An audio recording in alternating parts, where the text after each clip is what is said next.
And DW's Sonia, who you just saw in that report, joins us now from Delhi with more. Sonia, as we heard there, India's top court currently reviewing this issue of triple talaq. Tell us the latest on what the developments are there. Well, in recent weeks, we've been hearing a lot of different sides presenting their arguments to the top court. We've heard from India's government that says this practice is unconstitutional, it has to be banned. We've heard from women's rights group who say the practice is utterly reprehensible. It allows men to dump their wives using the flimsiest of excuses. And we've also heard from conservative Muslim groups who say this is a matter of personal faith and the courts have no right to interfere. So now those hearings have concluded. We're expecting a final verdict from the Supreme Court, though at this point we can't really say when that might happen.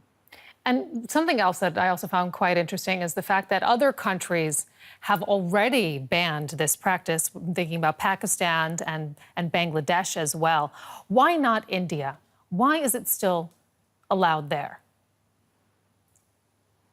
Well, we have a unique situation in India. India's constitution allows members of different faiths to make up their own laws when it comes to marriage and divorce and separation, maintenance, etc. Now, in the case of Muslims, their marriages and divorces are governed by the Muslim personal law. This is a law that dates back to the 1930s, and it's ostensibly based on Sharia or Islamic law. Now, the problem here is that this law has not been codified, which means that Sharia is wide open to interpretation, and that interpretation is largely done by male clergy, which is often very conservative, dogmatic, very misogynistic. And that, I think, partially explains why this practice still exists in India. And if it still exists, I mean, what was the impetus now behind changing the law? What sparked the debate there in India?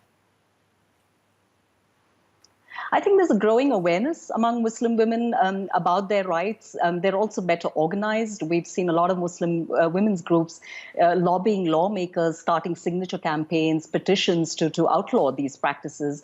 We're seeing really, informed Muslim women taking a stand against the patriarchal mindset, really questioning the prerogative of male religious leaders to be self-appointed guardians and spokesperson for their communities. Last year I reported for Deutsche Welle on a very unique, progressive, all-women Sharia court in Mumbai, which weighs in on matters of marriage and divorce and interprets the Sharia through a feminist perspective. So we're really seeing a lot of progressive movements take root in the Muslim community in recent years. Thank you very much for your reporting. Sonia Falnikar, we thank you very much from India. Thank you.